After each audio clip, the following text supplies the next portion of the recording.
I was sitting in my parents' office on a July afternoon, 2 months before starting college. The Arizona heat made the room feel smaller than it was.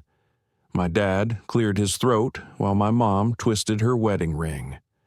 That is when they said the words that would change everything. "We're giving your college fund to your brother." I remember staring at them, waiting for the punchline that never came.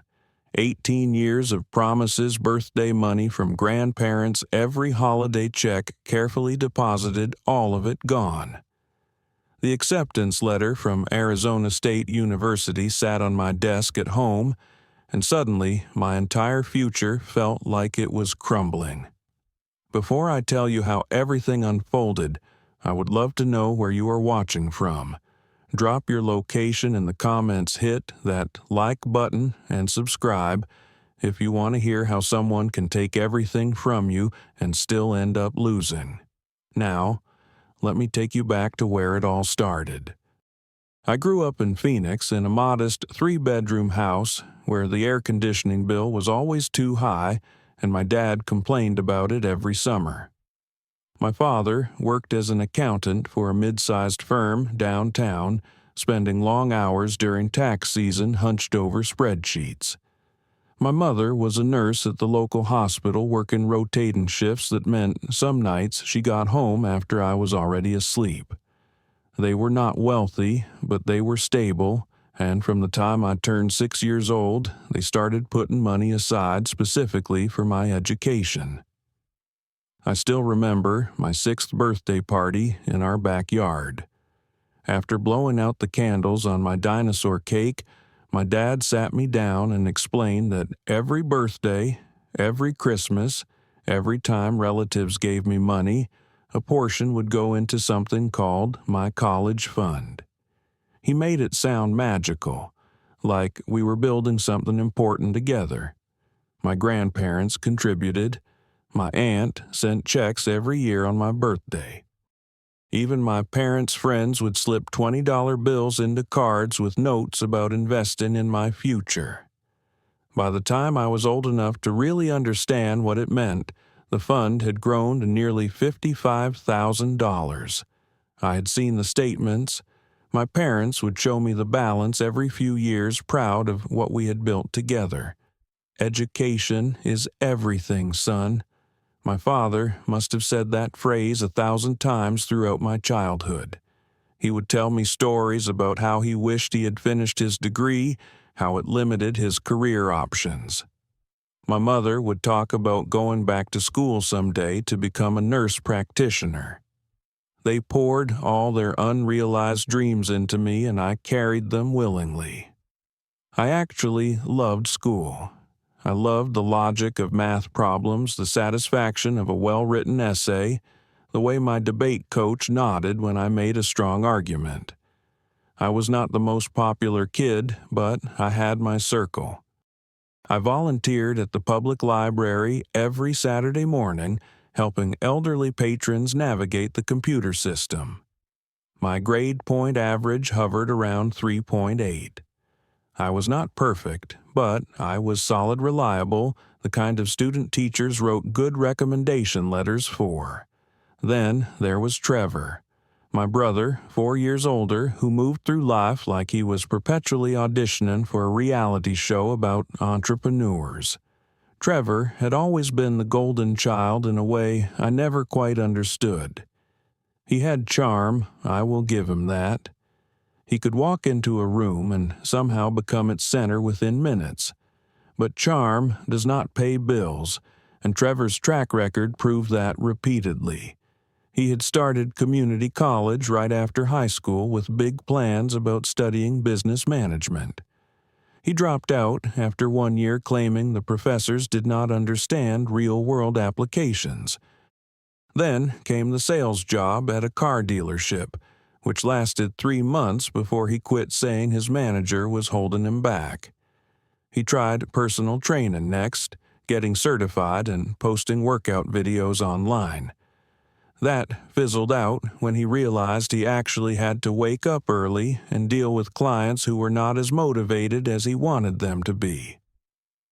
Despite all of this, my parents defended him constantly. He is still finding himself, my mother would say, when relatives asked what Trevor was doing. He just needs the right opportunity, my father would add, as if the universe owed Trevor a customized path to success.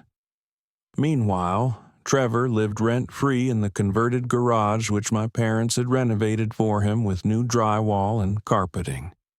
He drove a used BMW he convinced my dad to co-sign for, and somehow always had money for nights out with friends while contributing nothing to household expenses. Our relationship was complicated in the way sibling relationships often are. Trevor called me nerd and teacher's pet, but usually with a grin that made it seem affectionate rather than cruel. Still, I felt the weight of his judgment. When I brought home an award for winning the regional debate championship, Trevor said, "Cool," but that does not really matter in the real world, does it? When I got accepted to Arizona State University with a decent partial scholarship, he shrugged and said, "College is overrated. I'm going to make it without drowning in student debt." I wanted to argue, to point out that he was 22 and still living with our parents, but I kept quiet. That was always my role in the family. The quiet one, the responsible one, the one who did not make waves. The night they told me about the college fund, Trevor was there too, leaning against the door frame with his arms crossed and that familiar confident smirk. My dad did the talking. "We need to discuss your college fund, Hamish." I thought we were going to talk about dorm room furniture or meal plan options. Instead, he said, "Trevor has an incredible business opportunity." My stomach dropped before he even finished the sentence. He wants to open a smoothie bar. The health and wellness trend is exploding right now, and Trevor has done his research. Trevor jumped in, suddenly animated. It is going to be huge. I am talking organic ingredients, superfood boosters, Instagram-worthy presentations. Everyone wants to be healthy now. This is not just a business. It is a movement. I looked at my mother, hoping for an ally, but she was nodding along. "Your father and I have thought about this carefully. We believe in Trevor's vision." Then came the words that made my blood run cold. "We are investing your college fund into Trevor's business. You can take out student loans like most students do. Trevor needs this capital now while the market is hot." I could not breathe. The room felt like it was tilting. What? That is my money. That is for my education. The words came out sharper than I intended. My father's expression hardened. It is family money, and family helps family. You are young, you are smart, you will figure it out. Student loans are normal. But Trevor does not have your opportunities. He does not have scholarships. He needs our support right now. I turned to Trevor, waiting for him to say something to acknowledge that this was insane. Instead, he said, "Do not be selfish, little bro. This is bigger than 4 years of college. When VitaFlow takes off, I will pay you back with interest. I promise." VitaFlow. He had already named it. They had already decided. This was not a discussion. This was an announcement. I tried one more time. "I have worked for this. I have maintained my grades, done everything you asked. You promised me." My mother reached across the desk, her voice soft but firm. "Hamish, you're going to be fine. You're resourceful. Trevor needs this chance. Please try to understand." But I did not understand. I understood that my brother's latest whim was more important than my carefully planned future. I understood that all those years of being told education is everything meant nothing when it came down to choosing between us. That night, I lay in bed staring at the ceiling, my acceptance letter from Arizona State University on my desk, catching the moonlight through my window. I had already planned everything. Computer science major internships during the summers, graduating in 4 years and landing a job at one of the tech companies in Phoenix, or maybe even moving to California. Now, all of that came with a price tag I had not prepared for. $32,000 in student loans at minimum, probably more. I felt betrayed in a way I had never experienced before, not by strangers or friends, but by the people who were supposed to protect me. The first week after that conversation, I tried everything I could think of to change their minds. I caught my mother alone in the kitchen one morning while she was packing her lunch for her shift. I have worked so hard for this. That fund was promised to me since I was 6 years old. Every birthday, every holiday. How can you just give it away? She sighed and set down the sandwich she was making. Trevor is your brother Hamish. Besides, you can get more scholarships. You can take out loans. Lots of students do it. He cannot. He does not have your options. I tried my father, next waiting until Trevor was out of the house. What if the business fails? Then I will be in debt for decades, and that money will just be gone. My dad looked at me over his reading glasses, his expression a mixture of frustration and something that might have been guilt. Do not be so negative. You need to support your brother. That is what family does. Trevor has a solid plan. This is going to work. I spent hours researching additional scholarships, frantically filling out applications. But I had missed most of the deadlines. The major scholarships were awarded months ago. The few I could still apply for were small, a few $100s here and there. Nowhere near what I needed. I felt the future I had envisioned slipping away, replaced by years of debt and financial stress. The anger started small, a tight knot in my chest that I tried to ignore.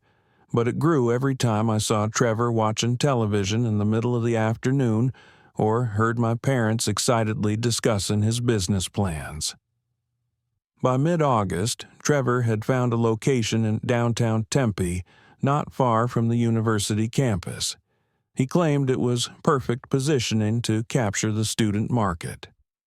My parents drove me past it one afternoon. It was a narrow storefront, squeezed between a nail salon and a pizza place, with dusty windows and a faded awning. But Trevor saw potential. He showed us architectural drawings he had sketched talking about exposed brick industrial lighting, a living wall of herbs. VitaFlow smoothie bar, he said, was going to revolutionize healthy eating in the area. The transformation happened quickly. My parents spent their weekends helping Trevor paint walls in trendy gray and white. They bought expensive commercial blenders, a point-of-sale system, custom-printed menus. My mother set up a Facebook page and started posting updates with hashtags about healthy living and supporting local businesses. The photos showed Trevor posing with paint rollers, Trevor assembling furniture, Trevor smiling in front of a chalkboard menu listing smoothies with names like Green Goddess and Warrior Berry Blast.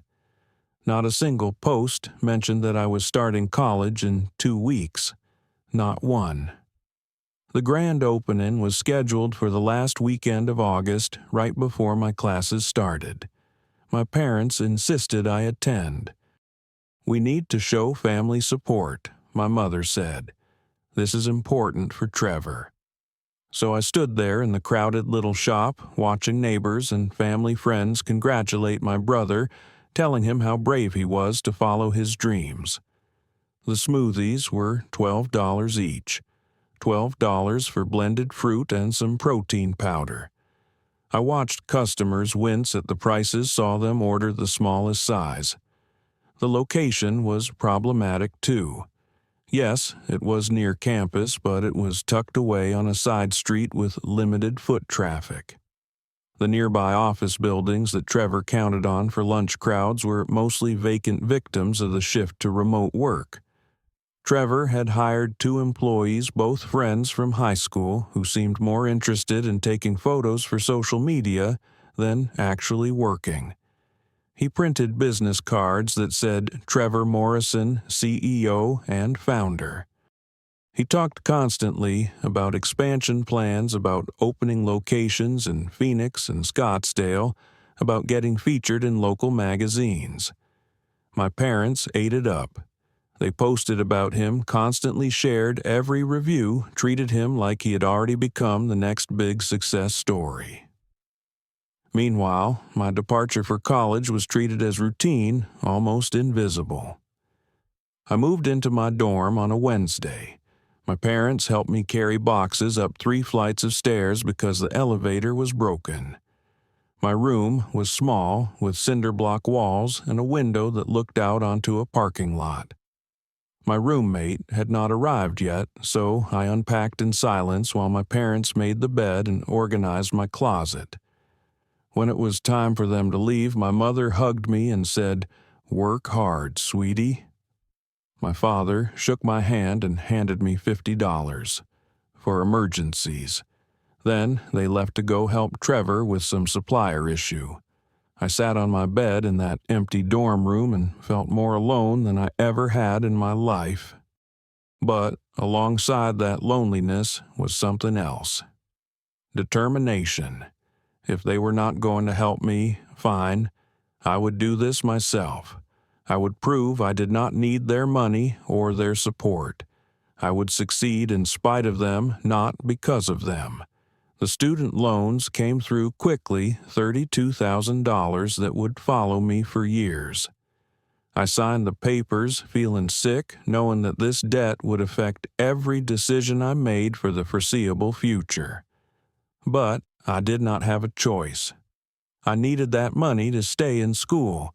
My first week of classes, I applied to every on-campus job I could find. The campus bookstore hired me to work 15 hours per week at $9 per hour.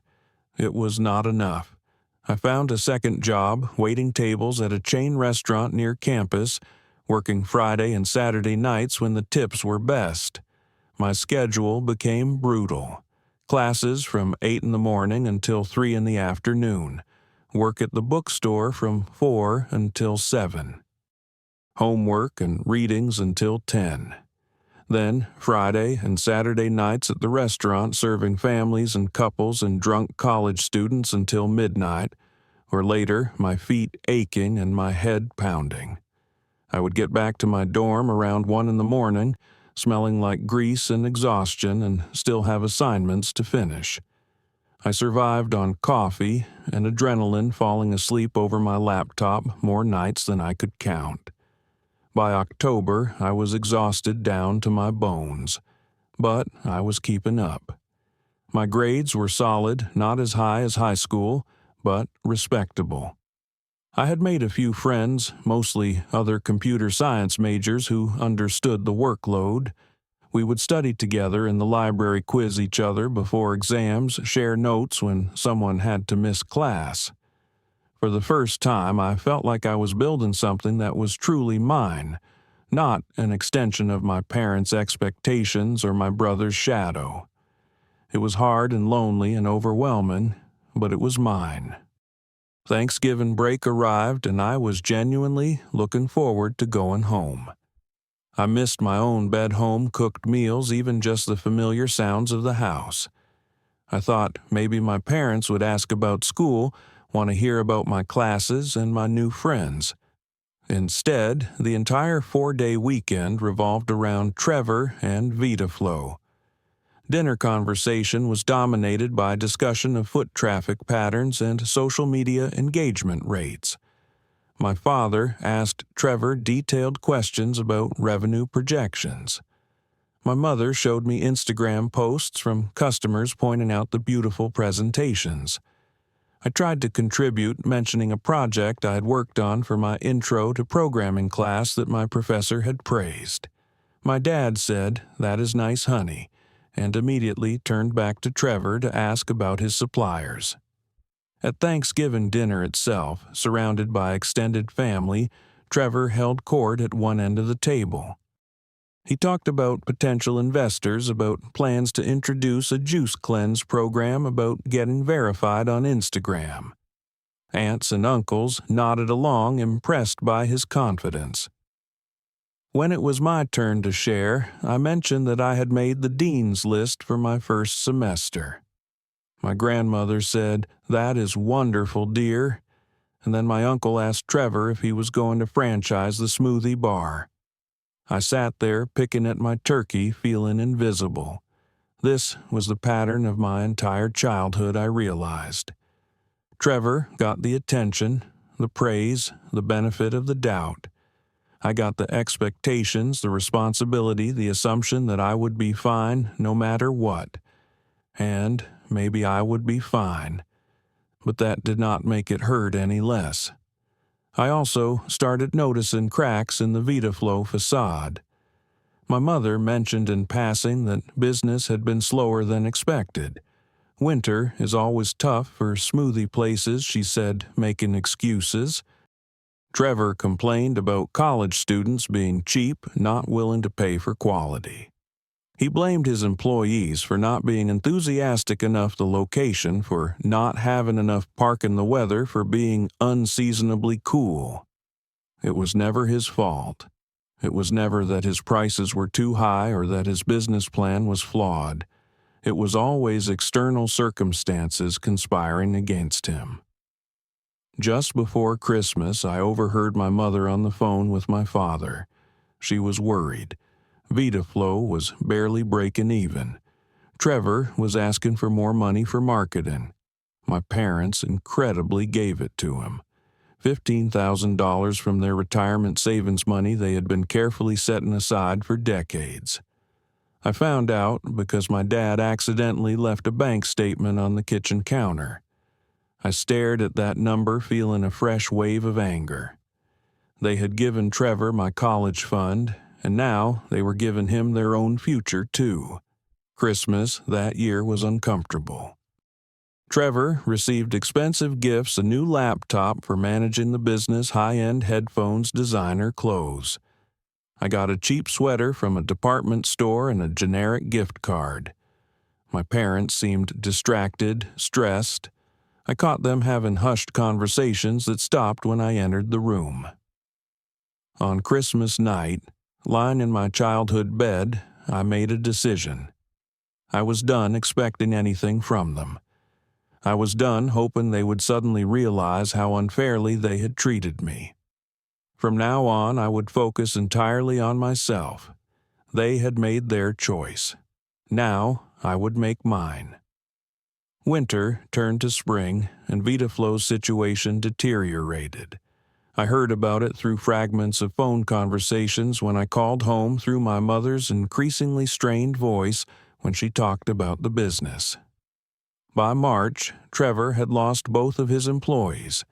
They quit because he was paying them late, making excuses about cash flow issues.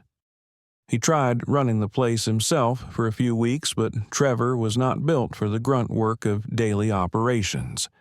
He hated the early mornings, the constant cleaning, the demanding customers. The Instagram posts became less frequent, the captions less enthusiastic. My parents kept pouring money into it. Another $10,000 in March for equipment repairs and back rent. I only knew because my mother broke down crying on the phone one night, thinking I would not understand the numbers she was mentioning. But I understood perfectly. They had lost over $80,000 total. My college fund, their retirement savings, and additional emergency money they could not afford to lose. And Trevor's dream was dying anyway. Meanwhile, my life was moving in the opposite direction. My computer science professor, Dr. Martinez, approached me after class one day in April. "Hamish, you've got real talent for this. Have you thought about internships?" I admitted I had been too busy working to even consider it. She connected me with a former student who had started a small tech company in Phoenix. They needed someone to help build their website and develop some basic features for their platform. It was an unpaid internship, which I could not really afford, but Dr. Martinez convinced me it would be worth it. "Sometimes you have to invest in yourself," she said. I rearranged my schedule, cutting my restaurant shifts to just Saturdays and picking up extra hours at the bookstore during weekdays. I started at the startup in May, working out of a converted warehouse space with exposed pipes and mismatched furniture. The team was young, energetic, passionate about their product. I learned more in 2 weeks there than I had in entire semesters of classes. They taught me, React showed me how to optimize database queries, let me participate in actual product decisions. In June, something unexpected happened. The startup received a significant round of funding from investors. Suddenly, they had a real budget. They offered to convert me to a paid intern at $22 per hour. I quit the restaurant job immediately. For the first time since starting college, I could breathe a little. I was still working constantly, but now I was working on things that mattered, building skills that would actually advance my career. I spent my evenings learning more. I took online courses in web development, watched tutorials on YouTube, built small projects, and posted them to GitHub. I connected with other developers online, joined coding communities, absorbed everything I could. By August, I had a portfolio I was genuinely proud of. More importantly, I loved what I was doing. I loved the logic of code, the satisfaction of solving problems, the collaborative nature of the work. This was my future, and I was building it entirely on my own terms. That same August, almost exactly 1 year after that terrible conversation in my parents' office, I got a call from my mother. Her voice was shaky. "We need to talk. Can you come home this weekend?" Something in her tone told me this was serious. I drove to Phoenix on Saturday morning, my stomach tight with anxiety. The house looked the same from the outside, but inside everything felt different. My parents looked older, more tired. There were lines on my father's face I had not noticed before. My mother's hair had more gray. They sat me down in the living room, the same room where they had told me about Trevor's business. Trevor was not there. My father spoke first. The business failed. We had to close VitaFlow last month. He paused, his jaw working. We lost everything we invested, all of it. My mother's eyes were red. Trevor is struggling. He's back home sleeping in the garage again. He's depressed, not leaving the house much. And we are struggling too financially. We had to take out a loan to cover the lease penalties and vendor debts. There was a long silence.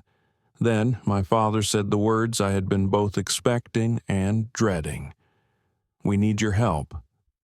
I felt something cold settle in my chest. "Help, how?"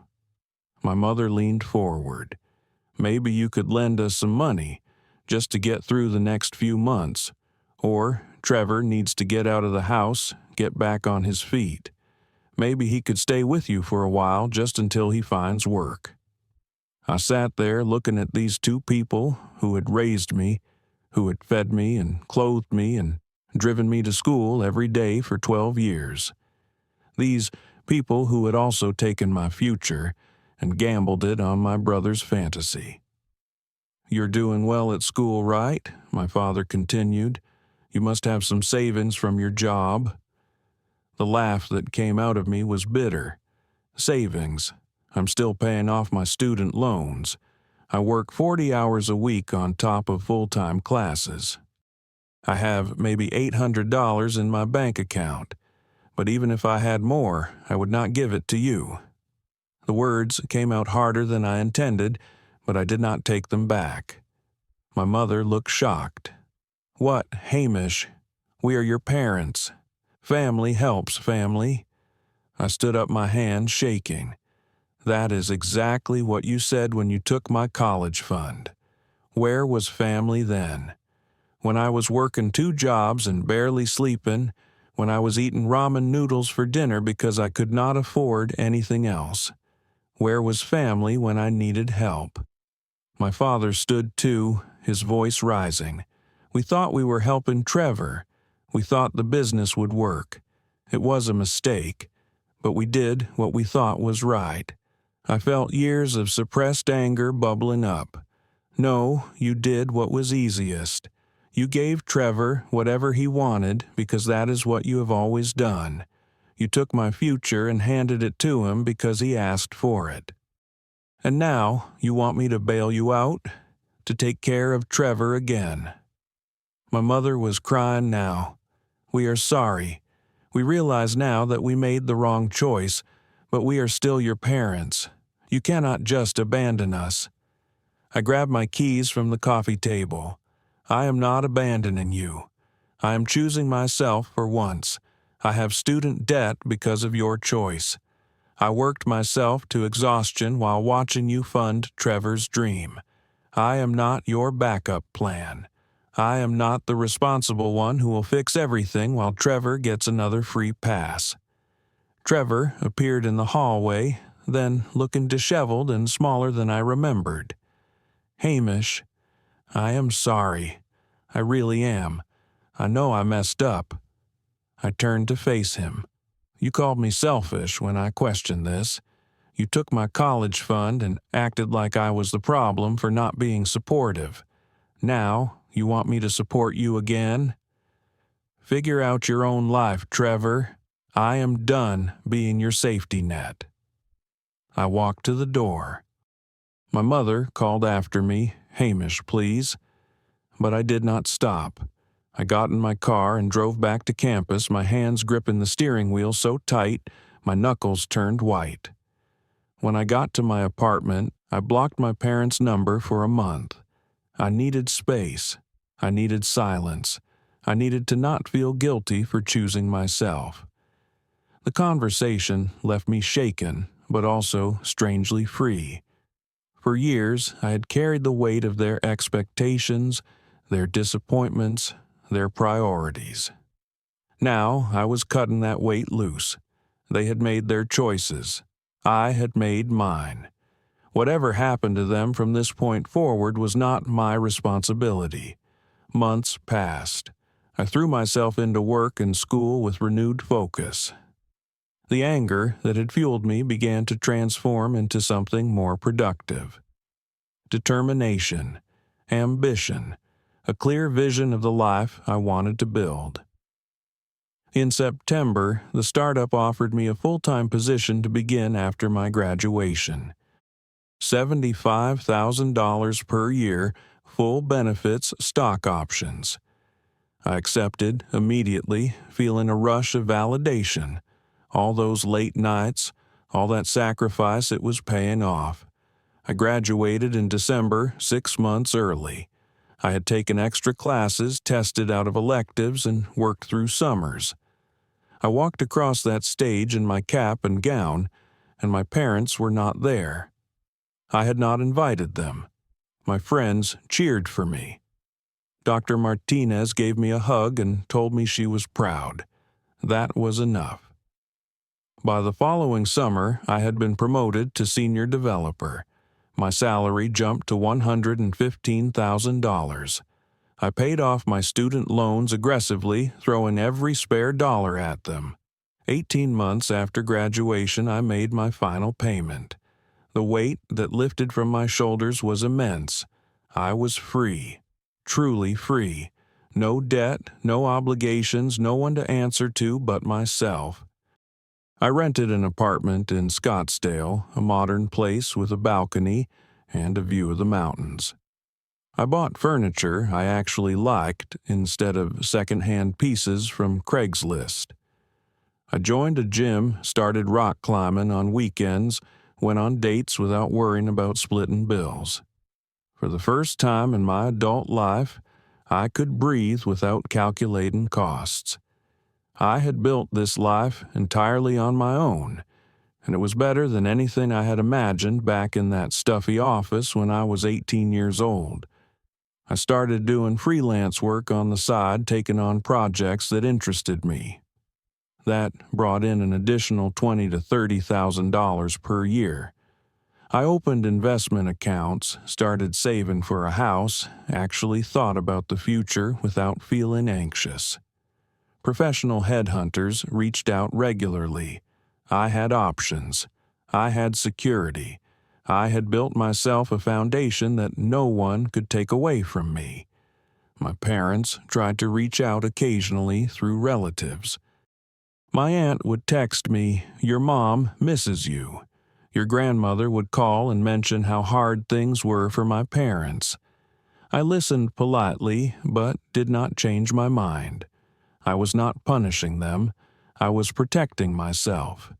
There was a difference. I learned through the family grapevine that Trevor was still living with my parents working part-time at a grocery store. His credit was destroyed from the business failure. He could not get approved for an apartment or a car loan. He was 30 years old and completely dependent on our parents again, except now they could not afford to support him the way they used to. My father had to delay retirement by at least 5 years. My mother picked up extra shifts at the hospital. They were paying for their choices just like I had paid for mine. Around 18 months after our confrontation, I started going to therapy. Not because I was struggling, but because I wanted to process everything that had happened in a healthy way. My therapist helped me understand that I could acknowledge the hurt without letting it define me. I could set boundaries without hatred. I could move forward without dragging resentment behind me like chains. The anger that had fueled me for so long began to soften, not into forgiveness exactly, but into something calmer. Acceptance, maybe. Understanding that people are flawed and make terrible decisions, and that did not mean I had to let those decisions continue affecting my life. That Thanksgiving. My parents sent me a text. "We would love to see you for dinner. No expectations, just family." I thought about it for a week. Part of me wanted to ignore it to keep the distance I had worked hard to maintain. But another part of me, the part that had been working through things in therapy, was curious. Not curious about reconciliation necessarily, but curious about closure. I showed up at the house on Thanksgiving afternoon. The tension was thick enough to cut. My mother hugged me too tight. My father shook my hand formally like I was a colleague. Trevor looked uncomfortable, avoiding eye contact. We sat down to dinner, and for a while, no one knew what to say. Finally, my father spoke. "We owe you an apology, a real one. We prioritized the wrong son. We took something that was yours and gambled it away. That was wrong, and we have paid for that mistake, but not nearly as much as we made you pay." My mother added, "We see now what we did. We see how hard you have worked and how little credit we gave you. We are proud of you, even if we have no right to be." Trevor, to his credit, also apologized. "I was arrogant. I thought I deserved success without earning it. I took advantage of their favoritism and your patience. I am sorry, Hamish. I really am. I listened to all of it, these apologies, years too late. Then I spoke. I appreciate you saying this. I do. But I need you to understand that things will never go back to how they were. I have built a life without your help, and I am proud of that life. I am willing to have a relationship with you, but it will have boundaries. I will visit occasionally. We can have dinners. But I will not be your financial backup plan. I will not fix your problems. I will not put your needs above my own ever again." My father nodded slowly. "We understand. That is fair. We made our bed, as they say." My mother reached across the table and squeezed my hand. "We just want you in our lives, even if it is just a little bit." So we established a new normal. I visited 3 or 4 times per year. We had polite conversations. They asked about my work, and I shared surface-level details.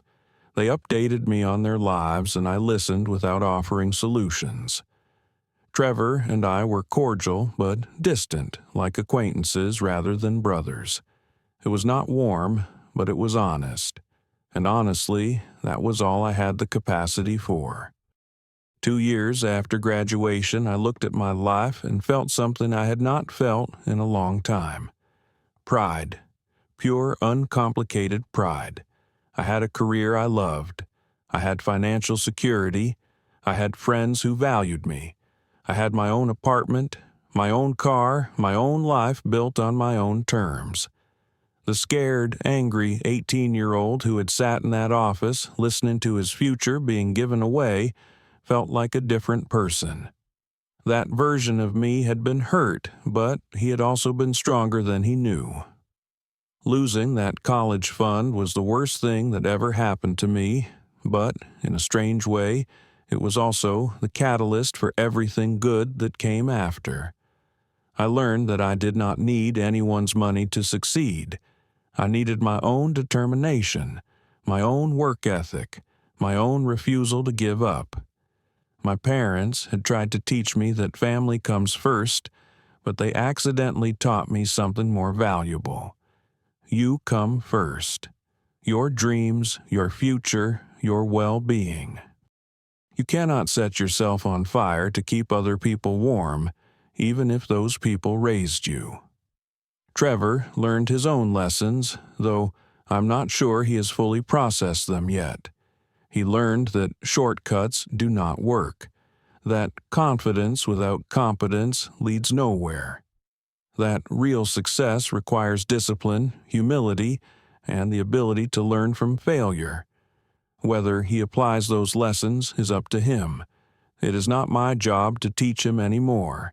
My parents learned that favoritism has consequences, that you cannot sacrifice one child for another without losing both, that the responsible child who never caused problems still needs support and recognition. They learned too late, but they learned. Their golden years will be spent working longer than they planned, supporting a son who still has not figured out how to support himself. That is their karma. And while I do not take pleasure in their struggle, I do not feel obligated to alleviate it either. Today, when I look at my bank account, I do not just see numbers.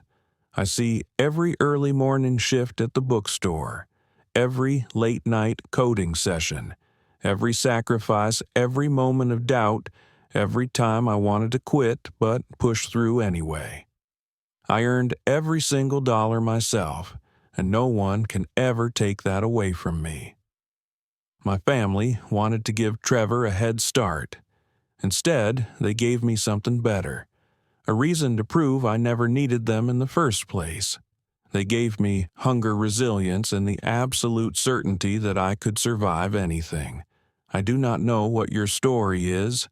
Maybe someone has taken something from you that you thought you could not live without. Maybe you are working twice as hard as everyone around you and getting half the recognition. Maybe you are tired of being the responsible one, the backup plan, the child who is expected to just figure it out. If that is you, I want you to hear this. They can take your money. They can take your time. They can even take your trust. But they cannot take your ability to build something better. That belongs to you alone. Protect it. Feed it. Let it prove everyone wrong. Sometimes the people who hurt you the most end up teaching you the most valuable lessons. They teach you what not to do. They teach you who not to become. They teach you that you are stronger than you ever imagined. So, if you are fighting your way through something difficult right now, if you are tired and angry and wondering if it will ever get better, keep going. The version of you on the other side of this struggle will be someone you are proud to be. I promise you that. Have you ever been in a situation where your family chose someone else over you? Have you had to build your life from nothing after someone took what was rightfully yours? Drop your thoughts in the comments below. I read every single one, and your stories matter. If this resonated with you, hit that like button and subscribe for more real-life stories about overcoming adversity and choosing yourself. Share this with someone who needs to hear that they are stronger than their circumstances. Thank you for listening to my story. I hope it helps someone out there realize that the best revenge is not revenge at all. It is building a life so good that you do not need it anymore. Take care of yourselves out there. You deserve it.